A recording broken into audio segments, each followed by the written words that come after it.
Welcome to Myra media. Kangana Ranaut ప్రధాన పాత్రలో తెరకెక్కిన తాజా చిత్రం మణికర్ణిక. రీసెంట్గా రిలీజ్ అయిన మణికర్ణిక కాస్త మిక్స్డ్ టాక్నే సొంతం చేసుకుందని చెప్పుకోవాలి. సినిమా చాలా బాగుంది, అద్భుతంగా ఉంది అనేవాళ్ళు ఉన్నారు. మరి మేము ఆశించిన స్థాయిలో మమ్మల్ని మెప్పించలేకపోయింది మణికర్ణిక అనేవాళ్ళు ఉన్నారు. అయితే ఆ విషయం కాస్త పక్కన పెడితే, నిజానికి అంటే కంగనా రనౌత్ కన్నా ముందు మరి ఆ చిత్రానికి దర్శకత్వం వహించింది ఎవరో మనకు తెలుసు, క్రిష్. అవును, క్రిష్ జాగర్ల మూడు అయితే దర్శకత్వం వహించారు ముందు. అయితే ఆయన తాజాగా మణికర్ణిక మూవీని చూడడం జరిగింది. మరి ఆయనకి మూవీ ఎలా అనిపించింది, నచ్చిందా లేదా? మరి ఆ విషయాన్నే స్వయంగా బాలీవుడ్ మీడియాకి ఇంటర్వ్యూ ఇచ్చిన దాంట్లో మూవీ గురించి చెప్పడం జరిగింది.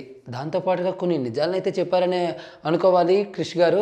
అవేంటంటే, కంగనా రనౌత్ మరి ఆవిడ స్వతహాగా మూవీని తీయాలని డిసైడ్ అయిపోయింది. అంటే నా డైరెక్షన్ కాకుండా ఆవిడే డైరెక్షన్ చేయాలని నిర్ణయించుకుందంటూ చెప్పేశారు. ఆ విషయం ఇంత ముందే తెలుసు. అయితే ఇప్పుడు ఈయన ఆ మీడియాకి ఇచ్చిన ఇంటర్వ్యూలో కొన్ని నిజాలు కూడా బయటికి చెప్పారు. అదేమిటంటే, ఈ విషయంలో కొన్ని అంటే వాస్తవాలను అయితే చెప్పుకొచ్చారు. అవేమిటంటే, కంగనా రనౌత్ మరి కాస్త మూర్ఖంగా ప్రవర్తించారనేసి. అదేంటి, ముందు అయితే కాస్త మంచిగానే చెప్పారు కదా రనౌత్ గురించి, మరి ఇప్పుడేంటి ఇలాగా? ఆ విషయం చెప్తాను, వినండి.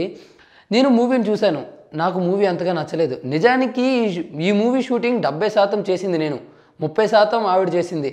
అయితే మనం గమనించినట్లయితే ఇదివరకే ఓ ఆంగ్ల పత్రికకు ఇచ్చిన ఇంటర్వ్యూలో కంగనా రనౌత్ మాట్లాడిన మాటలు ఏంటంటే, 70% షూటింగ్ నేను చేశాను, క్రిష్ గారు డైరెక్ట్ చేసింది 30%. కొన్ని యాక్షన్ సీన్లను అయితే ఆయన చేశారంటూ చెప్పడం జరిగింది. అయితే మరి ఇక్కడ క్రిష్ గారు చెప్తుంది ఏంటంటే, ఆవిడ చాలా వరకు కూడా రీషూట్ చేశారంట మూవీని. ఎందుకంటే కొన్ని సీన్లు అయితే వచ్చాయి బాగానే, కానీ ఆవిడికి నచ్చలేదంట. అయితే అప్పటికి కూడా వాదించారట. అయితే చాలా సీరియస్ అయిందట. అయితే కొన్ని సీన్లను అంటే చరిత్రలో ఉన్న కొన్ని పాత్రలని మరి దానికి తగ్గట్టుగానే చూపించాలి. కానీ ఝాన్సీ లక్ష్మీబాయి అంటే ఆవిడ జీవిత కథను తీసుకున్న ఈవిడ చరిత్రలో ఉన్న పాత్రని కొద్దిగా మిస్అండర్స్టాండింగ్ చేసుకునే విధంగా తీర్చిదిద్దారంట. దాంట్లో సదాశివరావు అనే పాత్ర అయితే ముఖ్యంగా మాట్లాడుకోవాల్సింది. దాంట్లోని సొంత తల్లిని అమ్ముకునే విధంగా అంటే తన రాజ్యానికి ద్రోహం చేసే వ్యక్తి అతను. అయితే దాంట్లో సదాశివన్ పాత్రలో అది నమ్మక ద్రోహం చేసిన వ్యక్తి ముందే చచ్చిపోవాలని అంటది. నిజానికి ఝాన్సీ లక్ష్మీబాయి పాత్ర కన్నా కొంత ముందు చనిపోవాల్సిన పాత్ర అది. కానీ ఆ క్యారెక్టర్ని కొంచెం తారుమారు చేశారు. ఈ విషయంలో అయితే క్రిష్ గారు చాలా గొడవ పెట్టుకున్నారంటూ తెలుస్తుంది. అది మాత్రమే కాదు దీంట్లో సోను సూద్ మరి యాక్ట్ చేశారు. కానీ ఆయన లేరేంటి మూవీలో అంటే అది కూడా చెప్పుకోవాల్సిన విషయం. ఎందుకంటే సదాశివరావు అనే పాత్ర గురించి మాట్లాడుకున్నాం కదా, ఆ పాత్రలో సోను సూద్ గారే మొదటగా యాక్ట్ చేశారంట. అయితే తర్వాత కొంత గొడవ జరగడం, మూవీ నుంచి నేను వెళ్ళిపోతా డైరెక్షన్ చేయకుండా అనేసి క్రిష్ గారు చెప్పడంతో మరి సోను సూద్ గారు చెప్పారట, మీరు కనుక ఈ మూవీకి దర్శకత్వం వహించకపోతే నేను కూడా దీంట్లో యాక్ట్ చేయనని చెప్పారట. అయితే ఏదో ఒకలాగా కొంత షూట్ని అయితే కంప్లీట్ చేశారంట. అయితే కంగనా రనౌత్ గారు మధ్యలో ఈ పాత్ర చాలా పెద్దగా ఉంది, ఆ పాత్ర పెద్దగా ఉంది, ఇప్పుడు ఈ సీన్లు కొంచెం బాగోలేవు, ఆ సీన్లు బాగోలేవు, అసలు ఈ యాక్షన్ సీన్లు కొంచెం మారిస్తే ఎలా ఉంటుంది, అసలు ఈ క్యారెక్టర్ని ఇక్కడ తీసేస్తే ఎలా ఉంటుంది, అసలు ఇగో ఈ క్యారెక్టర్ని ఇక్కడ యాడ్ చేస్తే ఎలా ఉంటుంది, ఇటువంటి అంటే కొన్ని సీన్లు యాడ్ చేద్దాము, కొన్ని రీషూట్ చేద్దాము, ఇటువంటి చెప్పేసరికి ఈయనకి ఇంట్రెస్ట్ మొత్తం చాలా వరకు పోయిందంట. దాంతోపాటుగా కొన్ని సీరియస్ అయ్యిందంట ఏ విషయంలోనే. అయితే సార్ డైరెక్షన్ క్రిష్ గారు మీరు తీసిన సినిమాలు అయితే భోజ్పూరి మూవీలాగా అనిపిస్తున్నాయి అంటూ కొందరు అయితే చెప్పుకుంటున్నారు, కొంతమందికి అయితే నచ్చడం లేదంట. అనేసరికి మనకి క్రిష్ గారికి కోపం వచ్చిందట కంగనా రనౌత్ మీద. ఏంటి నువ్వు అలా అంటావు, నేను తీసిన సినిమాలు ఎలా ఉంటాయో ఆడియన్స్కి తెలుసు, అసలు చిత్ర పరిశ్రమకు తెలుసు నేను ఎటువంటి సినిమాలు తీస్తాను, చాలామంది నా సినిమాలు మెచ్చుకునే వాళ్ళు ఉన్నారు, మీరేంటో ఇటువంటి పాయింట్స్ చెప్తున్నారు, నెగిటివ్గా చెప్తున్నాను, అసలు మీకు ఏం అనుకుంటున్నారో మీరు చెప్పండి అంటే వెంటనే కంగనా రనౌత్ అన్నారంట.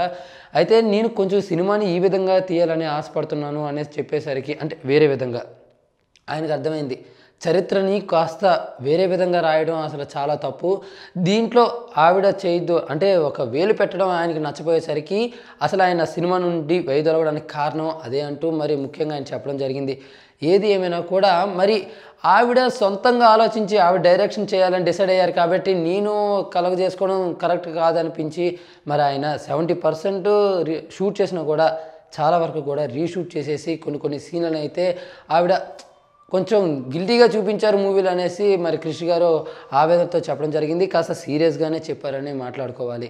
ఏదేమైనా కూడా కంగనా రనౌత్ గారు వ్యవహరించిన తీరు ఎంత మాత్రం కరెక్ట్ కాదని చెప్తున్నారు క్రిష్ గారు. మరి చూడాలి ఈ విషయంపై కంగనా రనౌత్ గారు ఎలా స్పందిస్తారో. మరి ఆయన చెప్పింది అబద్ధం చెప్తారో, లేదంటే ఆయన చెప్పింది నిజమే నేనే తప్పు చేసినని ఒప్పుకుంటారో, మరి ఏమిటో ఆవిడ రెస్పాండ్ అయ్యే విధానం బట్టే మనం తెలుసుకోవాలి. ఏదేమైనా కూడా కంగనా రనౌత్ గారు అంటే క్రిష్ చెప్పిన దాని ప్రకారం కంగనా రనౌత్ గారు తప్పు చేశారని చెప్పుకోవాలి. ఎందుకంటే చరిత్రను తప్పుగా చూపించడం అసలు ఏమాత్రం సమంజసం కాదు. మరి దీంట్లో వాస్తవాలు ఏంటో రనౌత్ గారి నుంచి కూడా వచ్చే ఆన్సర్ బట్టే ఉంటుంది. ఈ చిన్న వీడియో మీకు నచ్చితే లైక్ చేయండి, అందరికీ రీచ్ అయ్యేలా షేర్ చేయండి. దీనిపై మీ అభిప్రాయాలను కామెంట్ కూడా చేయండి. అలాగే ఎప్పటికప్పుడు ఇటువంటి లేటెస్ట్ అప్డేట్స్ను మీకు అందించే మా మైరా మీడియాను సబ్స్క్రైబ్ చేసుకోవడం మాత్రం మర్చిపోకండి. అలాగే పక్కన ఉన్న గంట సింబల్ కూడా ప్రెస్ చేసేయండి. Hi, this is Kartikeya, Shiva from RX100. Please subscribe to Myra Media. Please subscribe to Myra Media on YouTube. Thank you. Please subscribe Myra Media on YouTube. Please subscribe Myra Media. Hi, please subscribe Myra Media. Please subscribe Myra Media. Myra మీడియాను ప్రతి ఒక్కరు subscribe చేస్తూ మీరందరూ ఈ మైరా మీడియాను ఆదరిస్తారని కోరుకుంటున్నాను. Thank you.